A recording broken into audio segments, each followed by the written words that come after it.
आज मैं आप सब शिष्यों को, साधकों को, श्रोताओं को उस जटिल विषय की ओर ले जा रहा हूं जो अपने आप में अत्यंत पेचीदा और समझ से परे है। तंत्र रहस्यम या तंत्र के बारे में बोलने से पहले मैं आप सब लोगों की इस धारणा को स्पष्ट कर देना चाहता हूं कि तंत्र जीवन की श्रेष्ठतम विधा और उपाय प्रकार है। तंत्र से भय खाने की जरूरत नहीं है। जो तंत्र से भय खाता है वो मनुष्य है ही नहीं, वो साधक नहीं बन सकता। साधक बनने की पहली शर्त यही है कि वो अपने आप में तंत्र को जानने की क्रिया करता हो, तंत्र जानता हो। मगर दुर्भाग्य यह है कि पिछले 400-500 वर्षों में, या मैं कहूं कि गुरु गोरखनाथ के समय के बाद से तंत्र के बारे में बहुत अधिक भ्रांतियां समाज में फैल गई।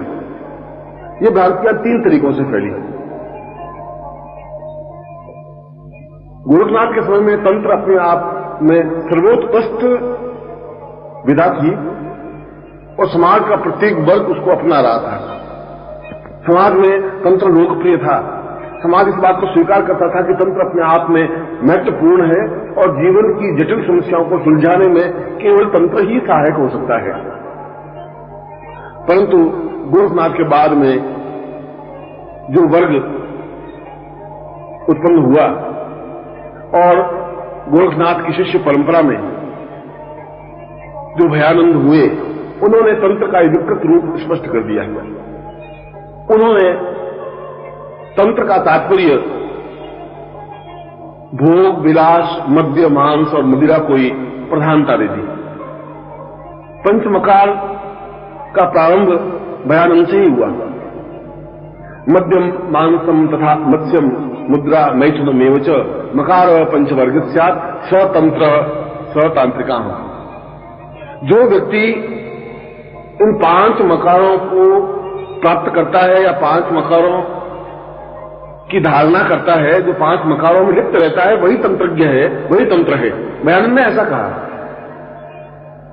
और ये 5 मकार बताए। मध्यम, जो तंत्र करने वाला है तो खूब शराब पीनी चाहिए, दिन रात शराब पीनी चाहिए और दुष्ट रहना चाहिए।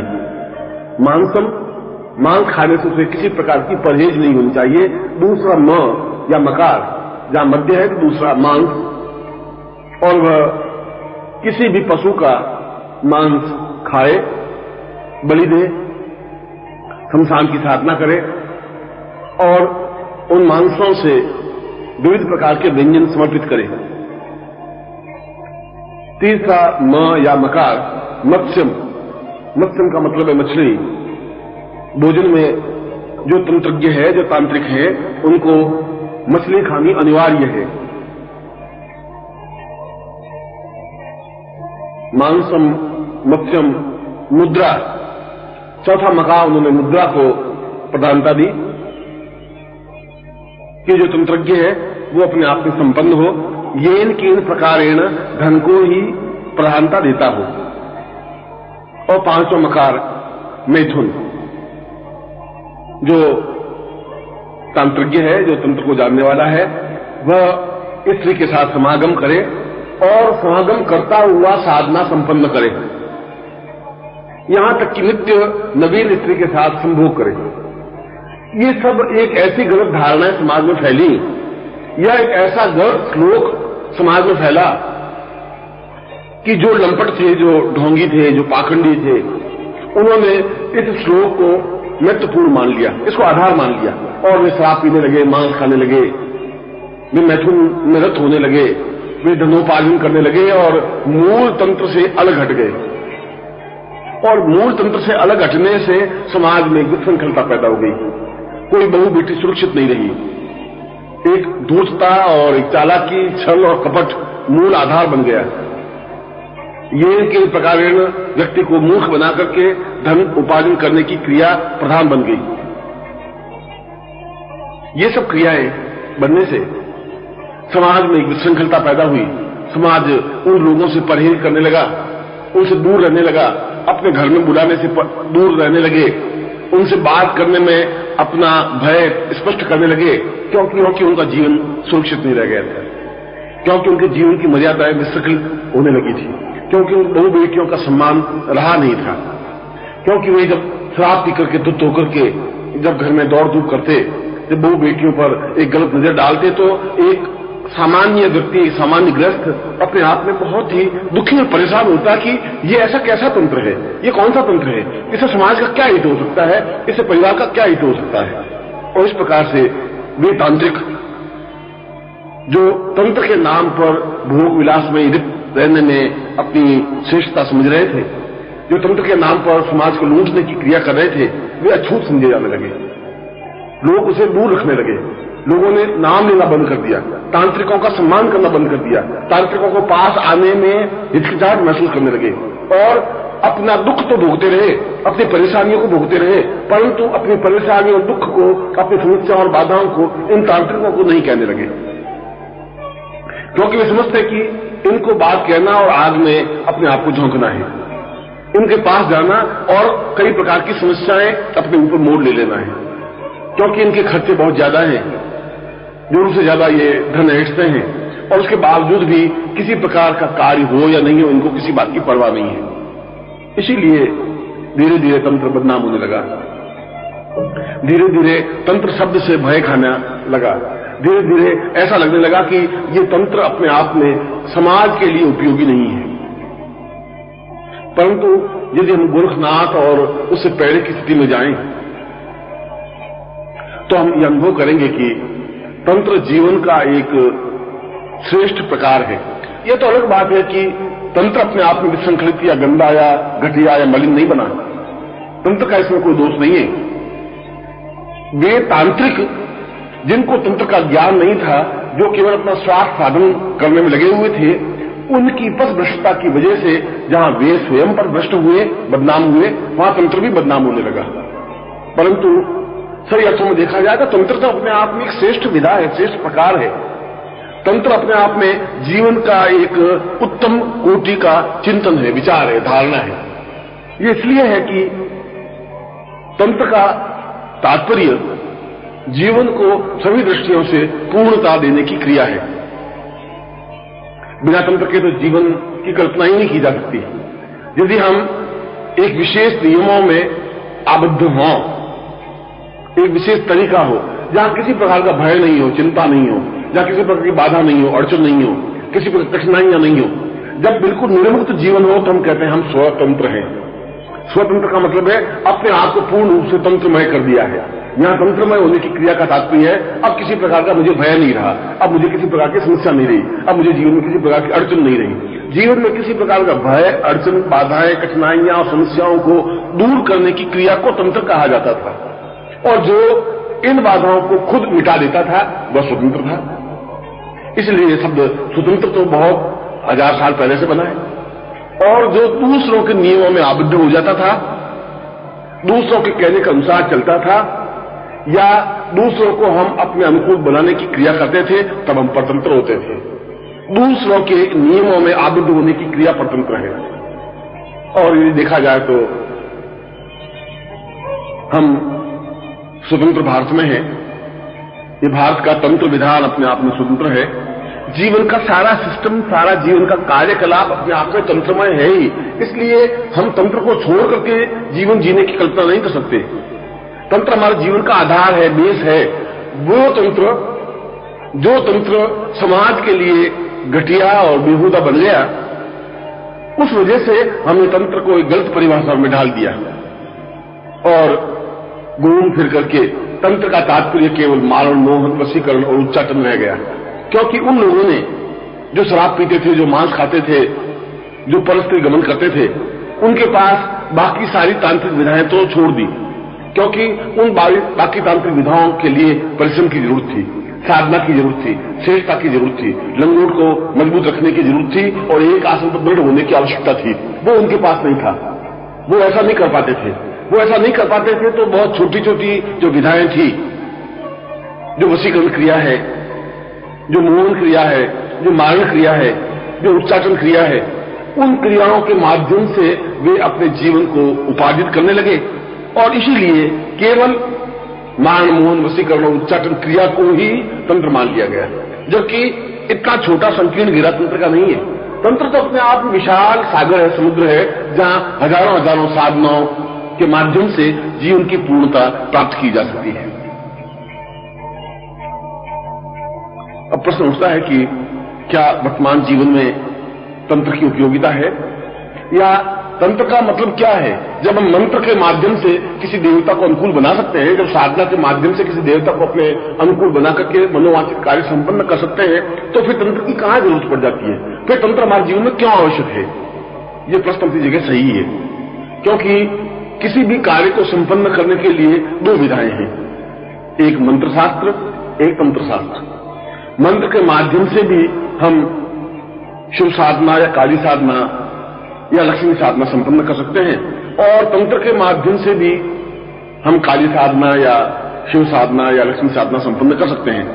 मगर दोनों का प्रकार अलग है, दोनों का तरीका अलग है, दोनों का सिस्टम अलग है। और यह जो प्रकार अलग होने की जो क्रिया है, अलग तरह की जो सिस्टम है, अलग तरह का जो चिंतन है, यह महत्वपूर्ण है।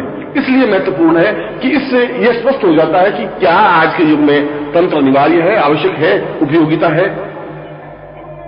मैं एक छोटे से उदाहरण से इस बात को स्पष्ट करता हूं। यदि मैं बहुत भूखा हूं और मेरे पास 5 पैसे भी नहीं है, मगर मेरे सामने एक करोड़पति व्यक्ति खड़ा है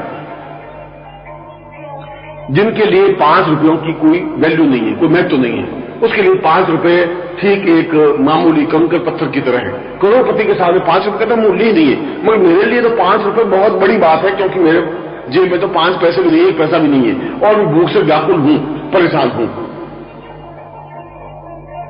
अब उस व्यक्ति से मुझे 5 रुपए अगर प्राप्त करने हैं तो मेरे पास 2 तरीके हैं। पहला तरीका तो यह है कि मैं हाथ जोड़ करके प्रार्थना करूं कि सेठ जी, आप बहुत उच्च कोटि के हैं, आप विद्वान हैं, आप समझदार हैं, आप कर्ण के अवतार हैं, आप दयावान हैं, मैं बहुत गरीब हूं, मैं भूखा हूं, मैं दरिद्री हूं, मुझे खाने की रोटियां नहीं है, मैं आप 3 दिन से कुछ खा नहीं सका हूं, और आप कृपा करके मुझ पर रहम करें और मुझे 5 रुपए दे दें।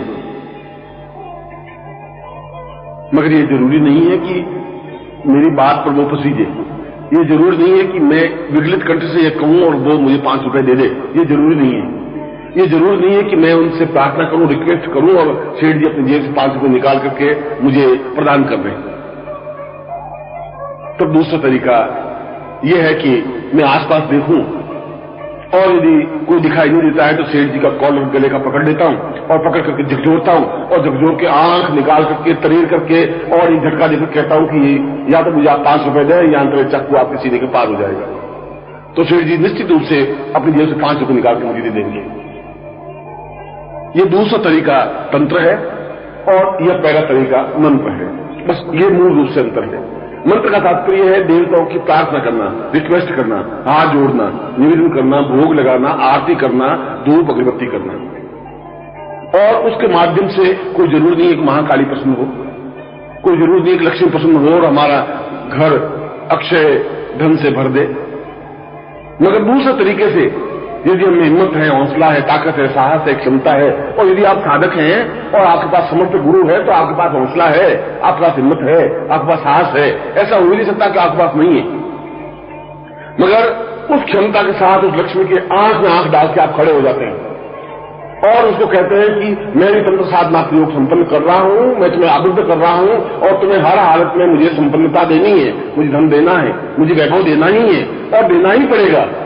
यह जो एक चिंगारी है, ये जो एक आग है, ये जो कहने का प्रकार है, ये जो कहने का तरीका है, उससे निश्चय ही उन देवताओं को धन प्रदान करना ही पड़ता है, या जिस उद्देश्य के लिए हम साधना संपन्न करते हैं, जिस उद्देश्य के लिए इस देवता की प्रार्थना करते हैं, उस देवता को वह कार्य संपन्न करना ही पड़ता है। पहली बार में या पहले प्रकार में जिसको हमने मंत्र शास्त्र कहा है, केवल रिक्वेस्ट है, केवल प्रार्थना है, केवल स्तुति है, और स्तुति और प्रार्थना से कोई जरूर नहीं कि देवता वो कार्य संपन्न करे ही, मगर इस दूसरे प्रकार से तो देवता बाध्य हो जाते हैं कि वह कार्य संपन्न करे ही। और आज के युग में हमारे पास इतना अधिक समय नहीं है कि हम बार बार हाथ जोड़ें, बार बार प्रार्थना करें, बार बार घी के दिए जलाएं, बार बार आरती करें, बार बार भोग लगाएं और लक्ष्मी को बार बार प्रार्थना करते रहें तू धन दे। और इस प्रकार से 10, 20, 25 साल निकल जाए, हम जहां के तहां खड़े रहे, दरिद्री रहे, भूखे मरते रहे। इतना समय हमारे पास नहीं है। फिर दूसरा ही तरीका हमारे पास स्पष्ट होता है, और दूसरे तरीका का तात्पर्य है कि दो टूक शब्दों में स्पष्ट रूप से उस लक्ष्मी को बाध्य कर दे कि वह हमें धन प्रदान करे, वैभव प्रदान करे, संपत्ति प्रदान करे।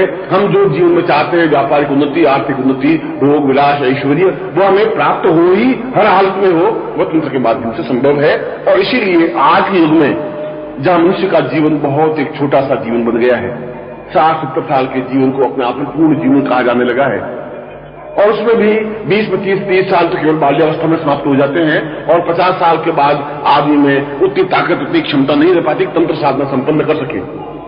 तो केवल पूरी जीवन में हमारे पास 20 या 25 या 30 साल रह पाते हैं जिसमें हमें साधनाएं संपन्न करनी है।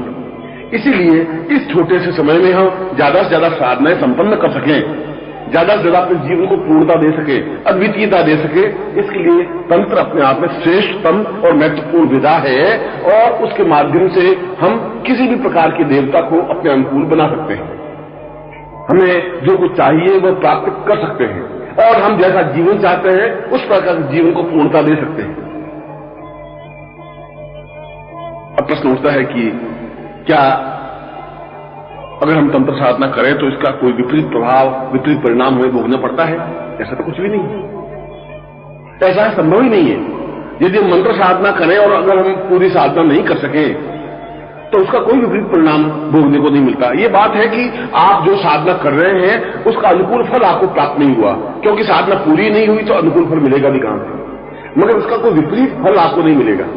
ठीक उसी प्रकार से तंत्र साधना के क्षेत्र में भी यदि हम पूरी साधना नहीं करें या साधना में किसी प्रकार की न्यूनता रह जाए तो उसका तात्पर्य यह नहीं कि उसका विपरीत परिणाम हमें भोगना पड़े या हमारे ऊपर गलत रिजल्ट हो जाए, ऐसा कुछ भी नहीं होता। ये बात है कि हम जिस उद्देश्य के लिए तंत्र साधना कर रहे थे उस उद्देश्य की पूर्ति नहीं हुई, हम दूसरी बार उस साधना को संपन्न कर सकते हैं, दूसरी बार उस क्रिया को संपन्न कर सकते हैं। और दूसरा चिंतन आम साधकों का या गृहस्थ का ये रहता है कि क्या गृहस्थ इस प्रकार की तांत्रिक साधना संपन्न कर सकते हैं? और मैं कहता हूं कि निश्चित रूप से गृहस्थ तो इस तांत्रिक साधनाओं को संपन्न कर ही सकते हैं। गृहस्थ के लिए ज्यादा उपयोगी है, ज्यादा यथार्थ है, उनके लिए ज्यादा आवश्यक है कि उनकी इच्छाएं ज्यादा है, उनकी आकांक्षाएं ज्यादा है। समाज में उनको रहना है तो 100 प्रकार की समस्याओं को उनको भोगना पड़ता है, 100 प्रकार के उनको कार्य करने पड़ते हैं, 100 प्रकार की बाधाओं से जूझना पड़ता है और शत्रुओं से जीतना पड़ता है। उन शत्रुओं पर हावी होने के लिए, उस जीवन के दुर्भिक्ष को, दुर्बलता को और जीवन की दरिद्रता को दूर करने के लिए, जीवन की न्यूनताओं को समाप्त करने के लिए ग्रस्त लोगों के लिए ज्यादा आवश्यक है कि वह तंत्र साधना करें और तंत्र साधना के माध्यम से जीवन में पूर्णता अनुभव करे। तंत्र साधना के माध्यम से वह सब कुछ हस्तगत करे जो उसके जीवन की आकांक्षा है, जो उसके जीवन की इच्छा है, जो उसके जीवन का आधार है।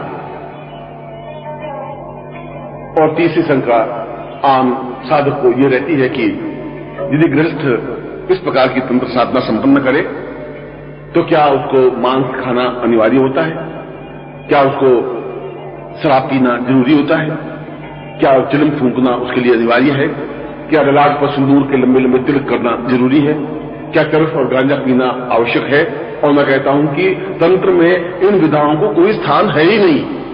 तंत्र तो अपने आप में अत्यंत सौम्य साधना है, अत्यंत मधुर साधना है। उसके लिए शराब पीना और गांजा पीना जरूरी है ही नहीं, जरूरी नहीं, अनिवार्य नहीं है, उसकी आवश्यकता ही नहीं है। उल्टा पी करके हम अपने जीवन को पथभ्रष्ट कर सकते हैं। इसलिए किसी भी प्रकार से उस पंच मकारों की आवश्यकता तंत्र में कम से कम नहीं है। न मद्य की जरूरत है, न मांस की, न मत्स्य की, न मुद्रा की, न मैथुन की। इससे परे हट करके जो पूर्ण पवित्र में जीवन व्यतीत करता हुआ साधना संपन्न करता है वह तंत्र साधना है। और तंत्र साधना के लिए यह बहुत आवश्यक है कि उसका जीवन पवित्र हो, उसका जीवन दिव्य हो, वो अपने आप में श्रेष्ठतम साधना संपन्न कर सके और किसी प्रकार के व्यसनों से दूर रहता हुआ, व्यभिचार से दूर रहता हुआ अपने आप में पूर्णता प्राप्त करे।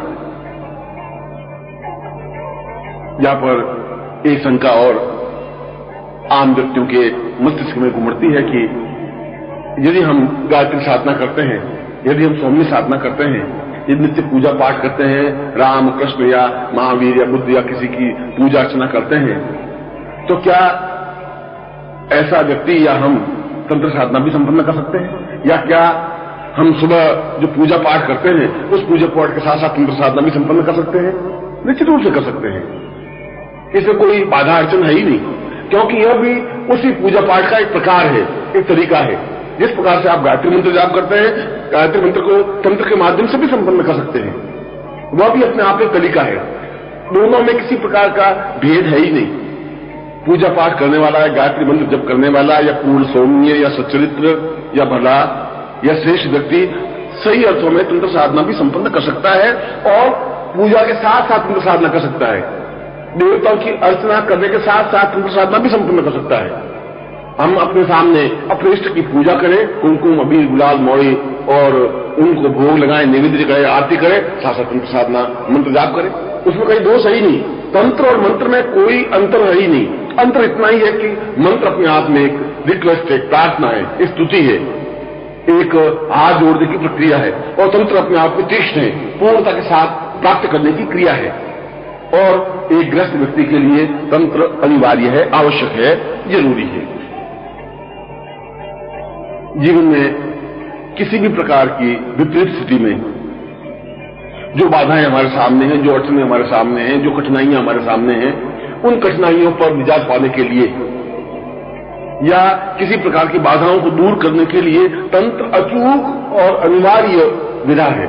अचूक और अनिवार्य में इसलिए शब्द प्रयोग कर रहा हूं कि इसका लक्ष्य गलत होता ही नहीं। अगर हम पूर्णता के साथ तंत्र साधना करें तो शत्रुओं पर विजय जरूर प्राप्त कर सकते हैं, मुकदमा में सफलता पा सकते हैं, गारंटी के साथ अपनी दरिद्रता को दूर कर सकते हैं, गरीबी को मिटा सकते हैं, पूर्ण रूप से संपन्न सुखी और ऐश्वर्यवान बन सकते हैं। हम जैसा चाहे उस प्रकार से अपने जीवन को यापन कर सकते हैं और लक्ष्मी को बाध्य कर सकते हैं कि वो हमारे घर में रहे, बैठे और जीवन भर हमें जीवन में पूर्णता प्रदान करे।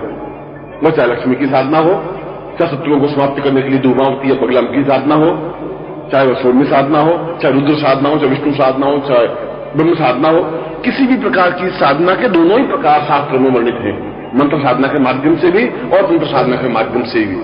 दोनों की मुद्राएं एक जैसी हैं, दोनों के आसन एक जैसे हैं, दोनों के प्राणायाम एक जैसे हैं, दोनों का चिंतन एक जैसा है, दोनों की पूजा पद्धति लगभग एक जैसी है, केवल दोनों के मंत्र और मंत्र के प्रकार में अंतर है। इसलिए मंत्र और मंत्र को प्रकार को समझना आवश्यक है, बहुत ज्यादा जरूरी है।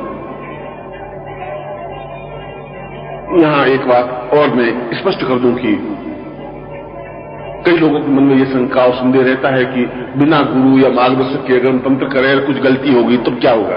तब कुछ नहीं होगा। यदि हम बिना गुरु की अनुमति के भी साधना या मंत्र जाप करते हैं तब भी कुछ अहित होने का नहीं है। मैंने ऊपर उत्तर दे चुका हूं कि ये बात है कि इस प्रकार की तंत्र साधना करने से जो हमें सफलता मिलनी चाहिए वह सफलता नहीं मिल सके, क्योंकि हमने अधूरा मंत्र जाप किया, क्योंकि वो क्रिया अधूरी की। अधूरी क्रिया का पूर्ण फल नहीं प्राप्त हो सकता। हम दूसरी बार फिर तंत्र साधना करें, हम सफलता पा लेंगे। मगर तंत्र का तात्पर्य कोई भूत प्रेत पिशाच आकर के गला घोंट दे या भूत प्रेत पिशाच सामने खड़े हो, ऐसा कुछ भी नहीं होता। ऐसा भी कुछ नहीं होता कि उनको किसी प्रकार का नुकसान हो या डरावने स्वप्न आए, ऐसा कुछ नहीं हो सकता। यह भी कोई जरूर नहीं है कि तंत्र के लिए गुरु बिल्कुल अनिवार्य हो ही, ये आवश्यक नहीं है। ये अलग बात है कि गुरु उस विधा को ज्यादा बारीकी से समझा सकता है, पूर्णता के साथ समझा सकता है। पुस्तकें उस तंत्र विधा को नहीं समझा सकती, इसलिए नहीं समझा सकती कि पिछले 500 वर्षों में तंत्र अपने आप में लोप हो गया, लुप्त हो गया। तंत्र पुस्तकों में से ढंग से वर्णित रहा नहीं। जो कुछ तंत्र था गोरखनाथ के समय में और उससे पहले, वह आज के युग में हमारे पास पुस्तकों के माध्यम से भी है नहीं। जब नहीं है तो उसकी सूक्ष्मता हमारे पास नहीं है, उसका प्रकार हमारे पास नहीं है, उसका तरीका हमारे पास नहीं है, उसकी क्रिया हमारे पास नहीं है। और वर्तमान युग में श्रेष्ठ तंत्र जानने वाले व्यक्ति भी नहीं है, विद्वान भी नहीं है, गुरु भी नहीं है। केवल ढोंगी तो हैं, भगवे कपड़े पहनने वाले तो हैं, पाखंडी तो हैं, जो ये कह सकते हैं कि हम तंत्र की उच्च कोटि की क्रियाएं जानते हैं। सिंदूर के लंबे लंबे तिलक लगाने वाले तो हैं, मगर उस तंत्र की मूल विधा को जानने वाले नहीं है। तंत्र की क्रियाओं को सही ढंग से व्याख्या करने वाले नहीं है, सही ढंग से स्पष्ट करने वाले नहीं है, बहुत कम है। इसलिए साधक के लिए बहुत अनिवार्य है, आवश्यक है कि वह सबसे पहले एक गुरु की खोज करें तो सबसे पहले ऐसे गुरु के पास जाए जो अपने आप में मंत्र शास्त्र में भी निष्णात हो, पूर्ण हो और तंत्र शास्त्र में भी पूर्णता प्राप्त किए हुए हो। मगर ये जरूरी नहीं है कि तंत्र जानने वाला दो क्षण में चमत्कार दिखाएगा, बार बार आपको चमत्कार दिखाकर कन्विंस करेगा या प्रभावित करेगा। जो प्रभावित करने की क्रिया करता है वह गुरु हो ही नहीं सकता। वो तो पाखंडी हो सकता है, डोंगी हो सकता है, जादूगर हो सकता है, तमाशबीन हो सकता है, मदारी हो सकता है। तंत्र का तात्पर्य ये नहीं कि आपको हर 2 क्षण में मुट्ठी खोल करके आपको भस्म दिखा दे या हाथ दिखा दे या कुछ चीज दिखा दे, उसको तंत्र नहीं कहते। तंत्र तो विधा है, एक प्रकार है, एक सिस्टम है। इसलिए इस तंत्र में सबसे पहले अनिवार्य गुरु है। और पूरे तांत्रिक ग्रंथों में, सैकड़ों तांत्रिक ग्रंथों में, हजारों तांत्रिक ग्रंथों में एक बात पूर्णता के साथ स्पष्ट है कि यदि हम तंत्र में पूर्णता प्राप्त करना चाहते हैं तो ये अनिवार्य है, आवश्यक है कि आपके जीवन में गुरु हो और आप गुरु से दीक्षित हों। और दीक्षित हों, और सबसे बड़ी बात जो गोपनीय बात है वह यह है कि गुरु से हम अनुमति और आज्ञा प्राप्त करें। उससे भी ज्यादा आवश्यक यह है कि तब तक तंत्र में सफलता नहीं मिल सकती जब तक उस तंत्र से संबंधित दीक्षा प्राप्त नहीं कर लें। यह एक पेचीदी बात है, यह एक गोपनीय बात है, यह एक महत्वपूर्ण बात है कि प्रत्येक साधना, प्रत्येक क्रिया, चाहे वह लक्ष्मी साधना हो, चाहे भूत प्रेत के साथ साधना हो, चाहे गंधर्व साधना हो, चाहे यक्ष साधना हो, चाहे किन्नर साधना हो, किसी प्रकार की तांत्रिक विधा से साधना यदि हमें संपन्न करनी है तो गुरु उससे संबंधित हमें दीक्षा देगा। लक्ष्मी से संबंधित दीक्षा देगा, तांत्रिक रूप से दीक्षा देगा। यदि हम बगलामुखी साधना करनी है तो आप 5 करोड़ मंत्र जाप करें तब भी आपको अनुकूलता नहीं प्राप्त हो सकती जब तक कि आप बगलामुखी दीक्षा प्राप्त नहीं कर लें। और यह दीक्षा दूर बैठे हुए व्यक्ति को प्राप्त नहीं हो सकती। इसके लिए ज्यादा उपयोगी और आवश्यक यह है कि आप स्वयं गुरु चरणों में जाएं, उनके चरणों में बैठें और प्रार्थना करें कि मैं अमुक साधना को संपन्न करना चाहता हूं तांत्रिक विधि से, आप मुझे इससे संबंधित दीक्षा प्रदान करें। और वह आपको उसी विधा से संबंधित पूर्ण दीक्षा प्रदान करता है। और दूसरा तरीका आज के वैज्ञानिक युग में यह भी है कि यदि आपके लिए समय का अभाव है और ये आपके लिए संभव नहीं है कि आप गुरु के चरणों में पहुंच सकें, तो आप टेलीफोन पर या दूरसंचार माध्यम से भी उस दीक्षा को प्राप्त कर सकते हैं। अपना फोटो भेज करके भी अगर गुरु चाहे तो आपके फोटो पर आपको अपने सामने साक्षात उपस्थित करता हुआ उस दीक्षा को प्रदान कर सकता है। दोनों तरीके हैं। यद्यपि पहला तरीका ज्यादा प्रामाणिक है, ज्यादा सही है, ज्यादा श्रेष्ठ है कि आप सशरीर गुरु के सामने उपस्थित हों और दीक्षा प्राप्त करें। मगर यदि संभव ऐसा नहीं हो सके किसी वजह से तो आपका अपना चित्र भेज दे और उस चित्र पर गुरु पूर्ण दीक्षा प्रदान करके और फिर आप एक निश्चित समय पर टेलीफोन से उस मंत्र को गुरुमुख से प्राप्त कर लें। इस क्रिया से भी दीक्षा संपन्न की जा सकती है। इन दोनों तरीकों में कोई भी तरीका जो आपके लिए उपयोगी हो, जो आपके लिए लाभप्रद हो, जो आपके लिए सुविधाजनक हो, उस तरीके से उससे संबंधित दीक्षा प्राप्त करें। और यह कितना महत्वपूर्ण बात है कि प्रत्येक साधना की दीक्षा अपने आप में बिल्कुल अलग है, क्रिया अलग है, उसका विचार विन्यास अलग है, प्राणायाम क्रिया अलग है और पूरी साधना की संपन्नता अलग चीज है। इसलिए उस साधना को संपन्न करने के लिए गुरु एक आवश्यक तत्व हुआ और गुरु आवश्यक तत्व होने के साथ साथ दीक्षा का प्रकार अपने आप में महत्वपूर्ण हुआ। वह उससे संबंधित दीक्षा प्राप्त करे और दीक्षा प्राप्त करने के बाद उस साधना में वह प्रवृत्त हो तो निश्चय ही उस साधना में वह पूर्ण सिद्धि, अनुकूलता और लाभ प्राप्त करता ही है, यह निश्चित है। तंत्र रहस्य को स्पष्ट करते हुए मैंने आपको 2-3 बातें बताई कि तंत्र जीवन का एक आवश्यक और अनिवार्य तत्व है जिसके माध्यम से हम अपनी समस्याओं को सुलझा सकते हैं। दूसरी बात यह बताई कि यदि हम तंत्र में सिद्धि और सफलता प्राप्त करना चाहते हैं तो गुरु की नितांत अनिवार्यता है, आवश्यकता है, प्रथम स्थिति है। बिना गुरु के तंत्र में सिद्धि प्राप्त नहीं हो सकती। यह अलग बात है कि शास्त्रों में इस बात को भी स्पष्ट किया है कि यदि गुरु नहीं हो तो भगवान शिव को अपना गुरु मान करके और उनसे अनुमति लेकर के और उनसे दीक्षा प्राप्त करके तंत्र प्रारंभ कर सकते हैं। मगर यह तो तब है जब आपके जीवन में गुरु हो ही नहीं या कोई श्रेष्ठ गुरु नहीं मिल सके या गुरु को पूर्ण ज्ञान नहीं हो, तब यह एक व्यवस्था है, एक मजबूरी है। मगर यदि आपके पास समर्थ और सक्षम गुरु है तो फिर उस गुरु के पास जाकर के उनसे अनुमति लें, उनकी सेवा करें और उनको अपने जीवन में स्थापित करें, उनका पूजा करें, अर्चना करें, चिंतन करें, विचार करें और गुरु मंत्र का जाप करें। और तीसरी स्थिति मैंने बताई कि साधना में सिद्धि तभी प्राप्त हो सकती है जब हम उससे संबंधित दीक्षा प्राप्त कर लें, उस विषय से संबंधित, उस साधना से संबंधित। जैसा कि मैंने बताया कि अगर बगलामुखी सिद्ध करना है तो फिर बगलामुखी दीक्षा लेनी ही पड़ेगी, और यदि धूमावती सिद्ध करनी है तो फिर धूमावती साधना करने से पहले धूमावती दीक्षा लेनी पड़ेगी, और यदि लक्ष्मी साधना करनी है तो लक्ष्मी दीक्षा लेनी पड़ेगी। और बार बार इसके लिए गुरु के पास जाना अनिवार्य नहीं है। आप दूर बैठे हुए भी अपने चित्र को भेज करके भी उससे संबंधित दीक्षा प्राप्त कर सकते हैं। और जब गुरु का आशीर्वाद मिल जाता है, पत्र मिल जाता है कि मैंने तुम्हारे फोटो पर, तुम्हारे चित्र पर दीक्षा संपन्न कर ली और यह मैं गुरु मंत्र तुम्हें देता हूं, और टेलीफोन पर उस गुरु मंत्र को आप सुन लें, तो उसके बाद यदि आप साधना में प्रवृत्त होते हैं तो निश्चय ही आपको सफलता और सिद्धि प्राप्त होती ही है।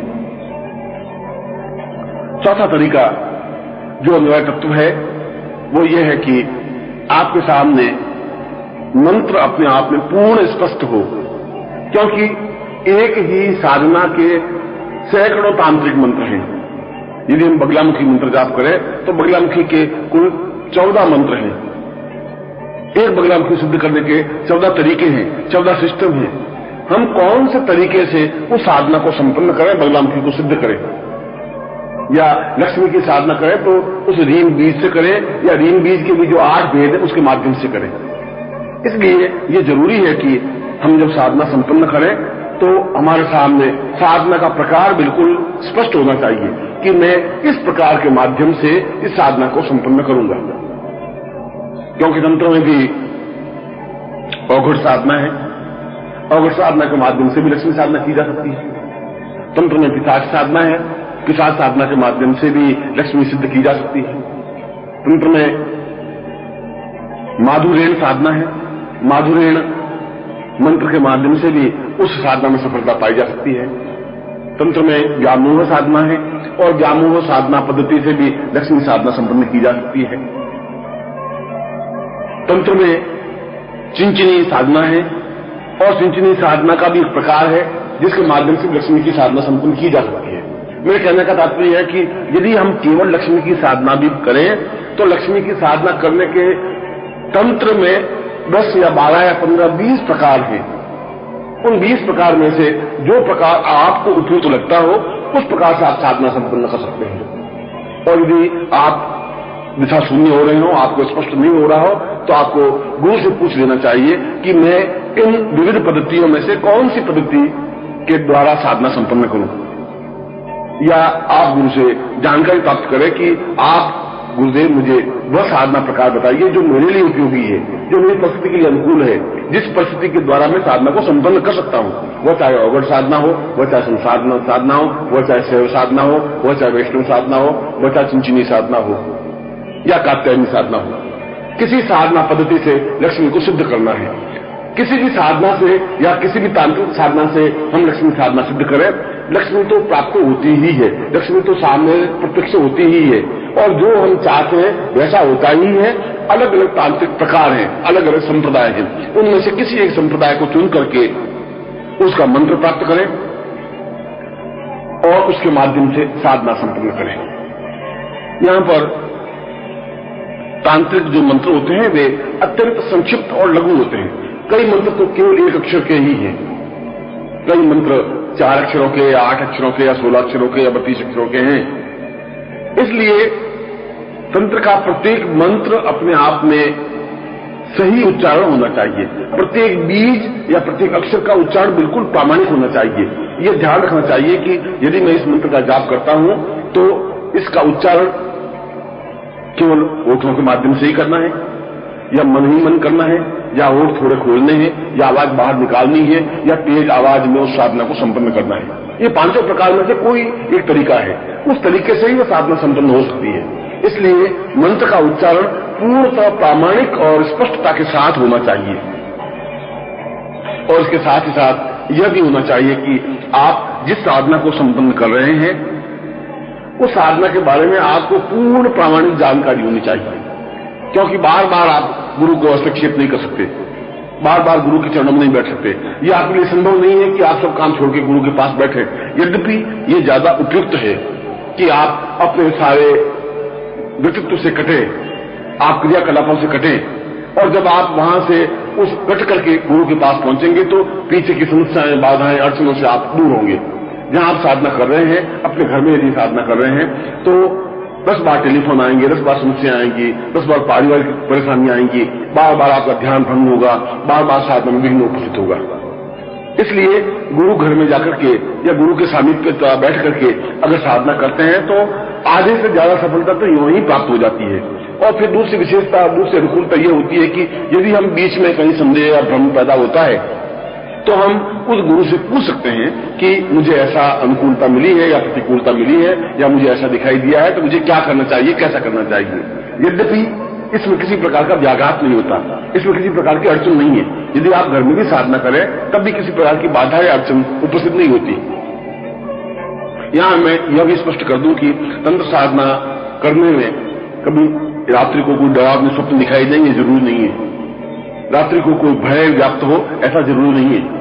रात को कोई घबराहट हो, समस्या हो, ऐसा कुछ संभव नहीं है। तंत्र साधना के माध्यम से ऐसा कुछ नहीं होता। जैसा मंत्र साधना सामान्य सरल तरीके से होती है, ठीक उसी प्रकार से तंत्र साधना भी सामान्य सरल तरीके से ही होती है। इसलिए यदि कभी आपके मन की भ्रम की वजह से कुछ दिखाई दे जाए तो अलग बात है। ये बात अलग है कि कुछ साधनाएं, जैसे अप्सरा साधना है, यदि हम अप्सरा साधना संपन्न करते हैं तो 3 से 4 दिन घुंघरूओं की आवाज स्पष्ट रूप से दिखाई देती है, सुनाई देती है।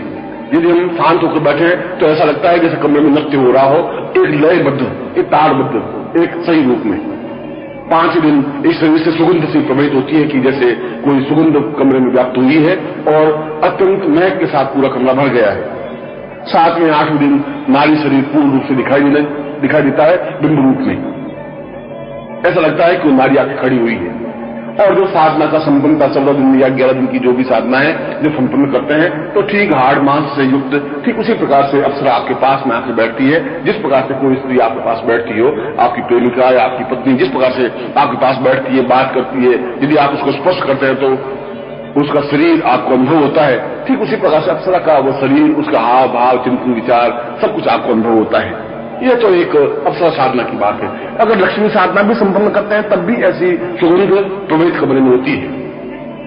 तंत्र अपने आप में इतनी श्रेष्ठ विधा है कि आपका नित्य तंत्र साधना और उसका रिजल्ट आपके सामने स्पष्ट होता रहता है, परिणाम भी आपके सामने प्रकट होता रहता है।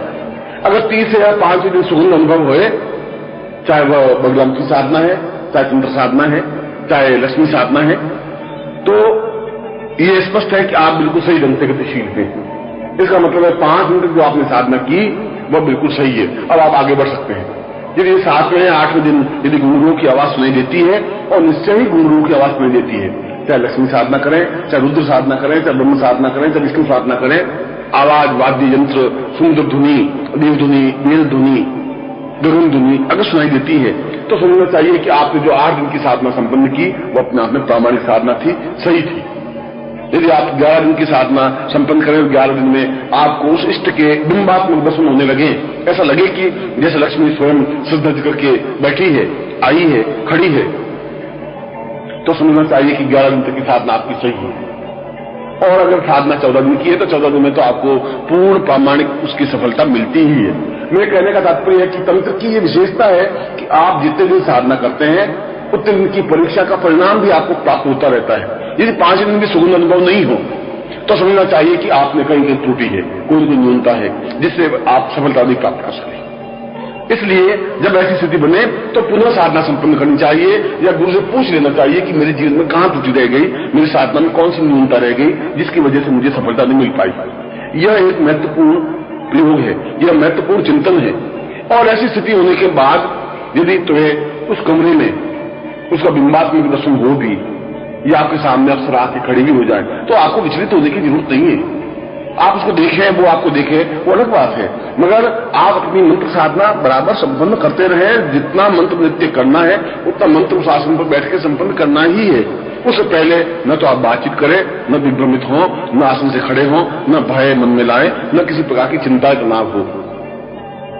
चाहे लक्ष्मी आपके सामने आकर खड़ी हो जाए और चाहे कोई विकराल रूप हो, चाहे बगलामुखी हो, धूमावती हो, तो यदि वह विकराल रूप में भी आपके सामने इस कमरे में उपस्थित हो तो आपको घबराने विचलित होने की जरूरत नहीं है। कात्यायनी साधना में तो अत्यंत विकट रूप आपके सामने स्पष्ट होता है, उसमें घबराने, क्योंकि आप स्वयं उसको नियंत्रण में ला रहे हैं, वो आपके नियंत्रण में है।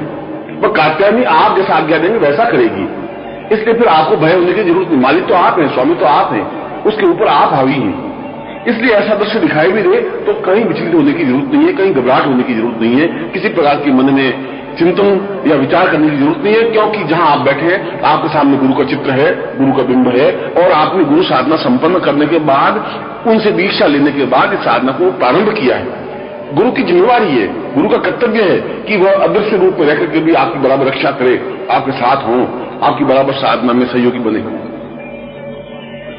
और इसके आगे का प्रकार, जहां मंत्र आपके सामने स्पष्ट हो, जहां प्रकार आपके सामने स्पष्ट हो, बहुत साधना की बारीक स्थितियां आपके सामने स्पष्ट हों, गुरु से पहले ही पूरी रूप से समझ लें कि मुझे तंत्र साधना में कौन सा मंत्र जपना है, किस प्रकार से जपना है, कहां बैठना है, किधर मुंह होना चाहिए, कैसी दिशा होनी चाहिए, कैसे वस्त्र होने चाहिए, और पूरी बात आप समझ लें। छोटे से छोटे पॉइंट को भी समझ लेना चाहिए, और समझने के बाद जब आप उस साधना में प्रवृत्त हों तो मन में किसी प्रकार का भय नहीं होना चाहिए, मन में किसी प्रकार का चिंता नहीं होनी चाहिए, और यह मन में दृढ़ निश्चय होना चाहिए कि मैं साधना संपन्न करूंगा और मुझे हर हालत में सफलता मिलेगी ही। जो दृढ़ निश्चय के साथ साधना में प्रवृत्त होता है वही सफलता प्राप्त कर पाता है। इसके आगे के प्रकार में यह बात निश्चित है कि तंत्र साधना केवल रात्रि को ही संपन्न की जा सकती है, उनको तंत्र साधना संपन्न नहीं हो पाती। रात्रि को संपन्न करने के पीछे उन ऋषियों और तांत्रिकों का मत और चिंतन और विचार ये रहा होगा कि रात्रि अपने आप में शांत और निस्तब्ध होती है, कोलाहल, भय या भागदौड़ जीवन की व्याप्तता नहीं हो पाती। दिन को 50 काम होते हैं, 50 लोगों से मिलना होता है, बार बार हस्तक्षेप होता है, बार बार बाधाएं आती हैं, ऐसा वह नहीं हो पाता।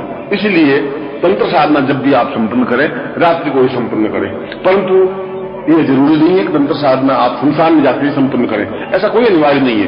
तंत्र साधना घर में भी संपन्न की जा सकती है, और मेरी राय में तो घर में तंत्र साधना संपन्न करना ज्यादा उपयोगी है, ज्यादा श्रेयस्कर है, ज्यादा सही है। यदि हम पिशाच साधना या भूत साधना या कात्यायनी साधना या धूमावती साधना भी घर में करते हैं, यद्यपि शास्त्रों में तो सुनसान में बैठकर के साधना संपन्न करने की इच्छा और स्पष्टता बताई है, मगर ये जरूरी नहीं है कि आप सुनसान में करें ही। इसलिए सुनसान बताई गई थी कि वहां ज्यादा शांति है, वहां ज्यादा निस्तब्धता है, वहां कोलाहल नहीं है, वहां किसी प्रकार की आवाज नहीं है, वहां किसी प्रकार का व्याघात नहीं है, आपको कोई बीच में रोकता नहीं है।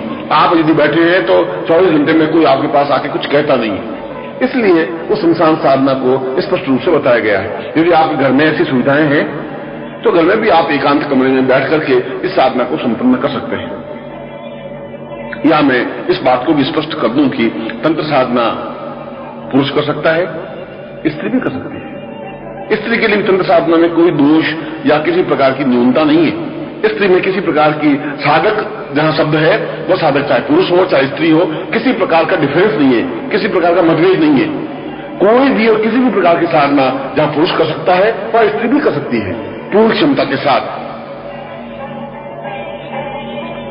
हाँ, ये बात अलग है कि रजस्वला समय में स्त्री को साधना में भाग नहीं लेना चाहिए। जब तक शुद्ध नहीं हो जाती तब तक साधना वापिस संपन्न नहीं करनी चाहिए। मगर इसमें यदि बीच में 5 दिन का ब्रेक होता है, 5 दिन की रुकावट आती है तो ब्रेक नहीं माना जाता, वो रुकावट नहीं मानी जाती। उसके बाद वापिस आप 6ठे दिन पूर्णता के साथ उसके आगे का क्रम प्रारंभ कर सकते हैं। स्त्रियों के लिए ऐसा विधान है। अगली बात, तंत्र साधना के लिए यह अनिवार्य है, यह आवश्यक है कि उसके उपकरण आपके सामने पूर्ण प्रामाणिक हों। उपकरण का मतलब है संबंधित यंत्र, संबंधित चित्र, माला, आसन और प्रकार। यदि आपके पास प्रामाणिक यंत्र नहीं है तो आप चाहे कितनी ही साधना संपन्न कर लें, कितना ही मंत्र जाप कर लें, उसमें आपको सफलता नहीं मिल पाती। चाहे हिमालय में बैठे तब भी आपको मनोयोग से तंत्र तो आपके सामने रखना ही पड़ेगा। उसके माध्यम से ही, चाहे हम कंकर को ही किसी प्रकार का तंत्र का आकार देकर के साधना करें, बट कंकर को भी तंत्र का आकार तो देना ही पड़ेगा। यदि ऐसा संभव नहीं है तो हम गुरु से उससे संबंधित यंत्र को प्राप्त कर लें और उससे संबंधित माला का प्रकार करें। तंत्र में अलग अलग कार्यों के लिए अलग प्रकार की मालाओं का विधान है। कहीं पर लकड़ी की माला का विधान है, तो कहीं पर हाथी दांत की मालाओं का विधान है, कहीं पर मोती की माला का विधान है, कहीं पर हल्दी की माला का विधान है, कहीं पर सांप के हड्डियों की माला, सर्पस्थियों की माला का विधान है, कहीं मूंगा माला की विधान है। अलग अलग तंत्र के लिए अलग अलग माला का विधान शास्त्रों में 2 शब्दों में स्पष्ट किया हुआ है। यह तो गुरु ही आपको स्पष्ट कर सकेगा कि किस तंत्र साधना में कौन सा यंत्र आपके सामने होना चाहिए और कौन सी माला से मंत्र जाप करना चाहिए। कर माला से मंत्र जाप नहीं होता, माला तो उसमें अनिवार्य है, आवश्यक है। और वह जो यंत्र और माला हो पूर्ण रूप से मंत्र सिद्ध हो, पूर्ण रूप से चैतन्य हो, पूर्ण रूप से सिद्ध हो और दीक्षित हो और गुरु द्वारा प्रदत्त हो। ऐसा होने पर ही उसमें साधना में सफलता और श्रेयता प्राप्त होने की संभावनाएं बनती हैं। इसके साथ ही साथ 3-4 तथ्यों की और ध्यान रखना चाहिए। एक तो यह कि तंत्र में दिशा का बहुत महत्व होता है। हम दक्षिण दिशा की ओर मुंह करके बैठे या पूर्व दिशा की ओर या पश्चिम दिशा की ओर या जमीन की ओर देखते हुए मंत्र साधना करें या ऊपर आकाश की ओर देखते हुए मंत्र साधना करें, यह अनिवार्य है। और दूसरा, यह बहुत ज्यादा जरूरी है कि हम उस समय उस साधना को करते समय किस प्रकार के वस्त्र धारण करें। किस प्रकार के वस्त्र से मेरा तात्पर्य है कि हम किस प्रकार के रंग का उपयोग करें। पीले रंग की धोती पहने या काले रंग की धोती पहने या ऊपर वस्त्र पहने या नहीं पहने, यह आवश्यक है। और तीसरा, इसमें उपकरण हमारे सामने बिल्कुल स्पष्ट हो। कैसा आसन होना चाहिए, कौन सी दिशा होनी चाहिए, सामने घी का दीपक हो या तेल का दीपक हो, हम उस यंत्र को कहां स्थापन करें, कौन सी माला से मंत्र जाप करें, कितना मंत्र जाप करें, एक रात्रि में कितना मंत्र जाप अनिवार्य है और मंत्र जाप के बाद में हमें क्या करना चाहिए या उससे पहले हमें क्या करना चाहिए। इन सारी स्थितियों को गुरु से पूर्ण रूप से समझ लेना अनिवार्य है। मगर तंत्र साधना में ही आवश्यक और अनिवार्य नहीं है कि आप बिल्कुल भोजन करें ही नहीं, या एक बार भोजन करें या 2 बार भोजन करें, ऐसा कुछ आवश्यक नहीं है। एक बार भोजन करने के पीछे सिद्धांत यह है कि रात्रि को जब आप साधना संपन्न करें तो आपको आलस्य नहीं आए, आप में किसी प्रकार की थकावट नहीं महसूस हो, आपका पेट भारी नहीं हो। इसलिए शास्त्रों में इस बात को स्पष्ट किया गया है कि कम भोजन करें या भोजन नहीं करें, इसके पीछे केवल विधान यह है। बाकी आप भोजन संपन्न कर सकते हैं और तंत्र साधना संपन्न करने के बाद उस कमरे में भी आप सो सकते हैं या अलग किसी कमरे में जाके सो सकते हैं, पलंग पर सो सकते हैं, गद्दे पर सो सकते हैं। इसमें भी किसी प्रकार का व्याघात नहीं है। ये अलग बात है कि कई प्रकार की साधनाओं में, अधिकांश साधनाओं में ब्रह्मचर्य का अखंडता के साथ पालन करना अनिवार्य माना गया है, क्योंकि इससे तेजस्विता बनी रहती है, चेहरे पर ओज बना रहता है, मन पर चेतना बनी रहती है और उसमें पूर्णता प्राप्त करने में सफलता में प्राप्त होती है। एक जो महत्वपूर्ण बात मैं आपके सामने स्पष्ट करता हूं वह यह है कि तंत्र साधना में सिद्धि प्राप्त करने के लिए हमें कोई भी साधना के लिए 3 प्रकार और ज्यादा जरूरी है। एक तो उसकी मुद्राओं का हमें ज्ञान होना चाहिए, और उसमें भी 5 मुद्राएं अत्यंत महत्वपूर्ण हैं। उन 5 मुद्राओं को हम किसी भी साधना को प्रारंभ करने से पूर्व उन 5 मुद्राओं का प्रदर्शन कर दें। यद्यपि प्रत्येक प्रकार की साधना में अलग अलग मुद्राओं का विधान है, वह चाहे तारा साधना है तो अलग मुद्राएं हैं, लक्ष्मी साधना है तो अलग मुद्राएं हैं, परंतु यदि उन मुद्राओं का ज्ञान नहीं हो तो केवल इन 5 मुद्राओं को हम प्रत्येक साधना के सामने स्पष्ट करते हैं तो हमारी कार्य पद्धति अपने आप में पूर्ण हो जाती है। इसके लिए फिर अलग अलग उस मुद्राओं का प्रदर्शन जरूरी नहीं होता। उसमें पहली मुद्रा दंड मुद्रा है और दंड मुद्रा बिल्कुल अंगूठे को बिल्कुल स्पष्ट करते हुए दाहिने हाथ को सामने रखें और 10 सेकंड बिल्कुल सामने रखें, यह दंड मुद्रा है। दूसरी मुद्रा मत्स्य मुद्रा है और बाएं हाथ अंगूठे खोल करके उसके ऊपर दाहिने हाथ रखें और अंगूठा खोल दें। इन दोनों स्थितियों को अगर हिलाते रहे तो यह मत्स्य मुद्रा कहलाएगी। तीसरी मुद्रा शंख मुद्रा है। शंख मुद्रा में बाएं हाथ के अंगूठे को दाहिने हाथ की मुट्ठी में पकड़े और दाहिने हाथ के अंगूठे को बाएं हाथ की उंगलियों से जोड़ दें। ऐसा होने पर आप देखेंगे कि बिल्कुल शंख के आकार का एक बिंब बन जाता है। यह शंख के आकार का जो बिंब है वो पूर्ण रूप से शंख मुद्रा कही जाती है। फिर वापस कर देता हूं। बाएं हाथ के अंगूठे को दाहिने हाथ की मुट्ठी में पकड़े और दाहिने हाथ के अंगूठे को इन उंगलियों से जोड़ दे और इस प्रकार की जो स्थिति बनती है वो सामने रखें, चाहे ऐसे रखें चाहे ऐसे रखें। चौथी अभय मुद्रा। अभय मुद्रा में दोनों हाथ बिल्कुल सामने स्पष्ट हो और 10 सेकंड तक दोनों हाथ हमारे सामने स्पष्टता के साथ रखें। और पांचवी मुद्रा अपने आप में हृदय मुद्रा है। हृदय मुद्रा में 5 उंगलियां खोल करके पूरे हृदय पर स्थापित हो और अंगूठा ऊपर की ओर अग्रसर हो, सिद्ध हो। इस प्रकार से हम कुछ सेकंड तक 10 सेकंड तक बैठे। इन 5 मुद्राओं को यदि हम किसी भी साधना में स्पष्ट करते हैं तो उस साधना में सफलता की संभावनाएं ज्यादा बन जाती है। दूसरा प्रकार इसके लिए जरूरी है कि हम या तो पद्मासन में बैठे या सुखासन में बैठे या वीरासन में बैठे। जिस प्रकार से नमाज पढ़ते समय बैठते हैं उसमें वीरासन में आप बैठ करके साधना संपन्न कर सकते हैं, और यदि वैसा नहीं हो सके तो आप पद्मासन में बैठ सकते हैं। मगर बार बार उस साधना में आसन बदलना उचित नहीं होता है। अगर आपके लिए सुविधाजनक है सुखासन तो सुखासन में बैठ सकते हैं, मगर नीचे कौन सा आसन हो, ऊनी आसन हो या सूती आसन हो, सफेद हो या पीला हो या हरा हो या लाल हो, ये तो गुरु ही आपको स्पष्ट कर सकेगा, क्योंकि प्रत्येक साधना के लिए अलग अलग प्रकार के आसनों का विधान स्पष्ट किया गया है। तीसरी बात जो महत्वपूर्ण है वह यह है कि आप तंत्र साधना बराबर क्रोध मुद्रा के माध्यम से ही संपन्न करें। यह गोपनीय तथ्य है। अधिकतर साधक बिल्कुल सौम्य मुद्रा से इस साधना को संपन्न करते हैं, उन्हें सफलता नहीं मिल पाती, सफलता मिल ही नहीं सकती। सफलता के लिए जरूरी है कि पूर्ण क्रोध मुद्रा में आप मंत्र जाप करें। और क्रोध मुद्रा का तात्पर्य है कि आपकी आंखें बिल्कुल फटी हुई हों, तेज हों, जैसे आप क्रोध कर रहे हैं, बहुत तेजी के साथ क्रोध कर रहे हैं, और उस क्रोध के साथ आप मंत्र जाप करें। एकदम बैठे हुए आप मंत्र जाप करें, बिल्कुल सीना स्पष्ट हो, आप खुले हों और आप मंत्र जाप करें। जैसा कि आपका चेहरा फट जाएगा, चेहरे पर खून की लाली जम जाएगी और आंखों से अंगारे बरसते हुए उस क्रोध मुद्रा के साथ आप उस मंत्र जाप करें। क्रोध मुद्रा के माध्यम से ही तंत्र में पूर्णता और सफलता प्राप्त हो पाती है। चौथा प्रकार ये जरूरी है कि आप अपना रक्षा विधान कर दें। मैं रक्षा मंत्र आपके सामने बोल देता हूं। इस रक्षा मंत्र का उच्चारण करने से किसी प्रकार की बाधाएं अड़चन आपके सामने नहीं आ पाएगी।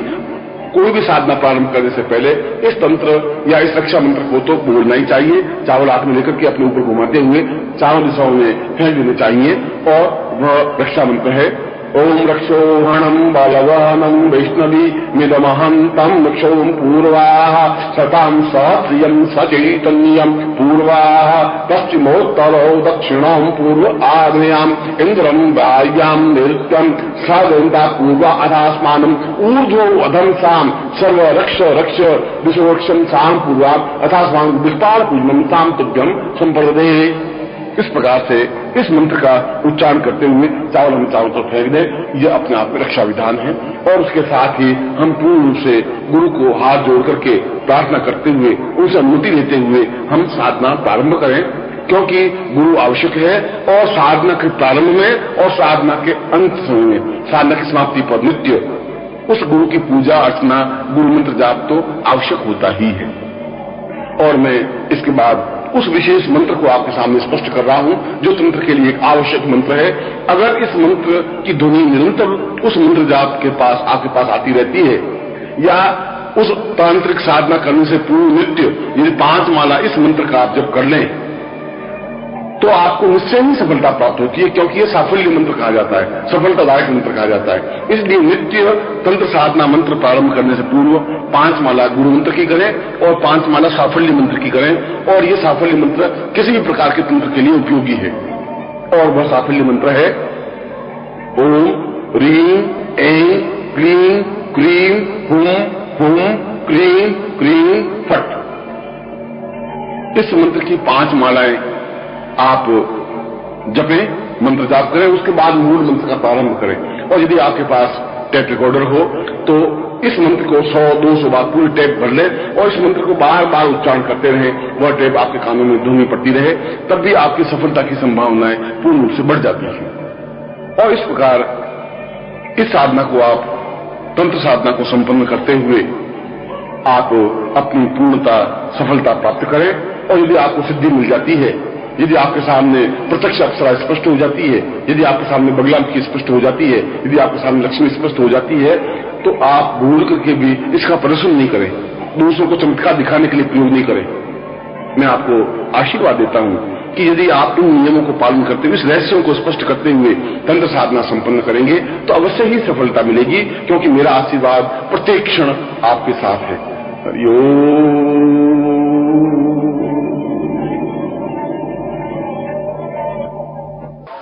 गुरुर्ब्रह्मा गुरुर्विष्णुः गुरुर्देवो महेश्वरः गुरुः साक्षात् परब्रह्म तस्मै श्री गुरवे नमः।